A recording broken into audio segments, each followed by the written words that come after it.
So, frankly, if a decent offer comes in from Orton, even as a sale, it's something we should entertain because quite clear, like in this season where we're short in midfield and very clearly short in that type of defensive midfielder position, Tyler Morton should have been playing fairly regularly and he hasn't played at all.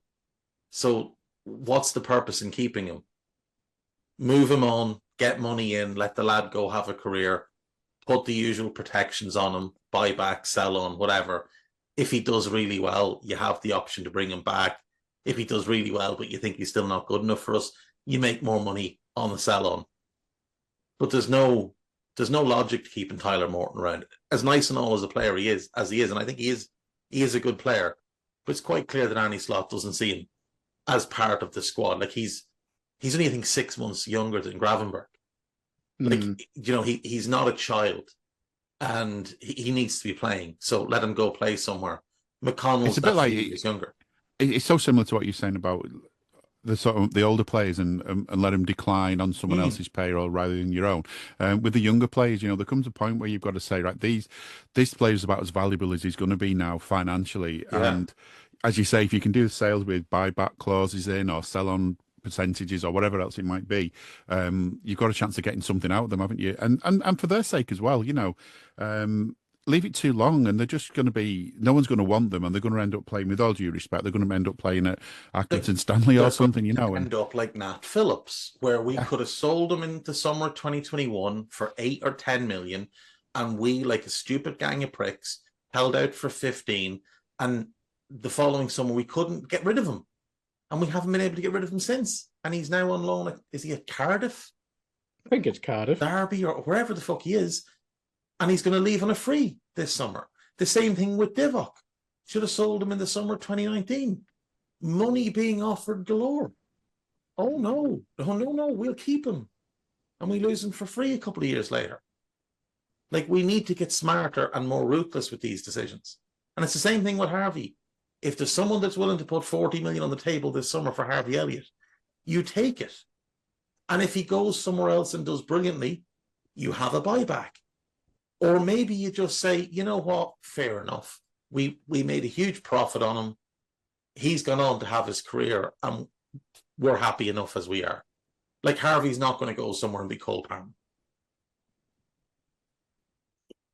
Yeah, I think that's a good spot to end, to be fair. I mean, if we get a 10 to 20 million pound bid from Morton, if there's a lower end Premier League club looking for an interesting midfielder, it wouldn't surprise me. There's absolutely Premier League clubs he could play for.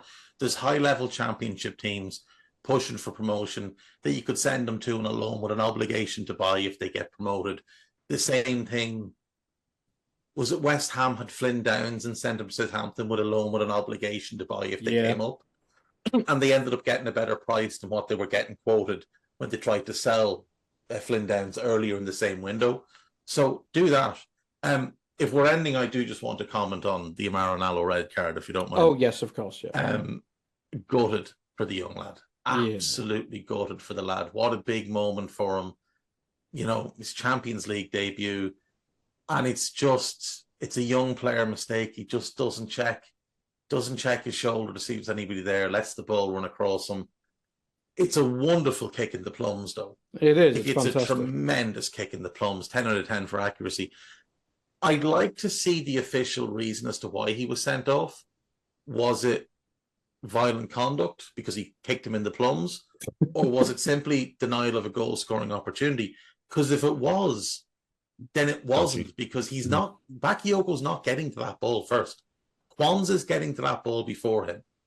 Because Bakayoko's just run on and booted it. We had another situation like that, didn't we, recently? Where in one of our games, where the player didn't get sent off, I don't think. And people were crying that they should have been, but it clearly wasn't going to. Was it Spurs? Was it Spurs?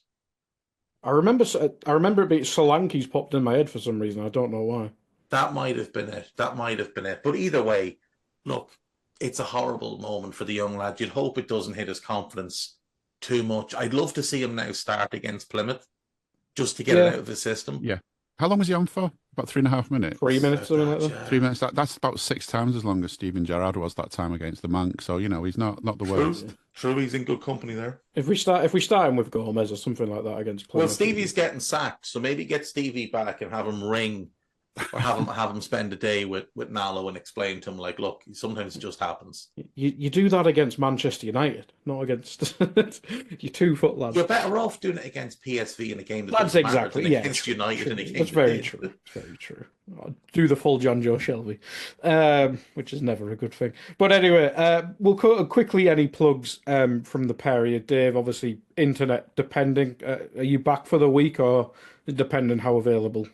No, I have a situation arranged. So, yeah, back for the week. Daily Red, 2-footed. Have another one in the works as well. Another kind of another podcast similar to last week's. But yeah, so plenty to come this week, and then obviously we'll have Raw on. There'll be a scouted for Bournemouth. Apologies to everybody. There was no scouted for Ipswich.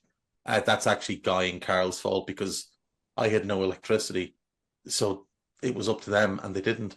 So yeah, their fault, not mine. But we'll have one for Bournemouth, and then there'll be Raw for Bournemouth as well. To be fair, it was Ipswich. Carl's not here. Let's just blame him. Yeah, exactly. He's the one with the schedule. He's the one who we plan around. Yeah. Exactly. Jim, any Scouts or Tommies or anything surprise from you that remains? No, it's looking like another week where, like, between me and Jay, there's always something seems to be happening. We can't quite find the time to do a show, which it's not helped by the number of games that there are to play. There's always time to do it on the day of a game, but what use is the podcast by the time it's come out? So we'll hopefully get something sorted next week. There's still a possibility this week if I can move some stuff around, but we'll see. But please, just keep listening to all the other stuff on Anfield Index instead. There's loads of good stuff on here, isn't there? And let's face it, tonight was just one of those rare occasions we're about to talk about a defeat, and it didn't matter, because I think one thing I did write down as I was going through this, I was frustrated and all the rest of it. Barcelona were top of the table for a little bit tonight, and then they fell off. Twice. Quees didn't need to do his running up to the front, did he? Imagine he scored, though. So I've just seen how the draw would actually work out.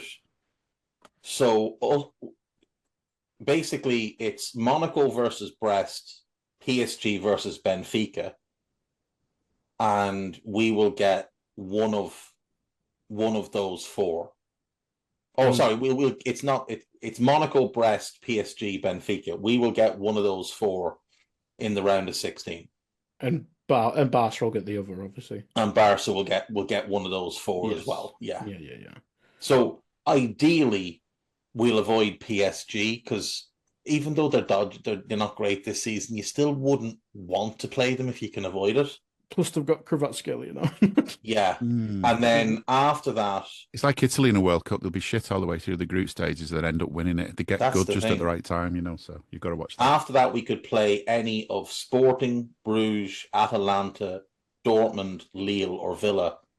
I think the only one you'd be keen to avoid there, if you had to, was Atalanta, but I'd still back us to beat them. And that would lead us into the last 4. That's basically our path to the last 4 is those teams. It's not too bad. So Atalanta and PSG, by the sounds of it, it's not the PSG worst. First, then Atalanta. That would be worst case scenario. That's what we get. We get PSG, then Atalanta. Yeah. Not bad. I would have took that. Anyway, we'll finish up there. Somehow we've gone long, but that first half was at least fun. But thank you everyone for listening. Big thank you to everyone in Discord. I presume it's going to be me at the weekend, because Ireland is from the 17th century, especially Trev's house. But we'll be back on Saturday at 3 o'clock, about 5 o'clock for the actual podcast.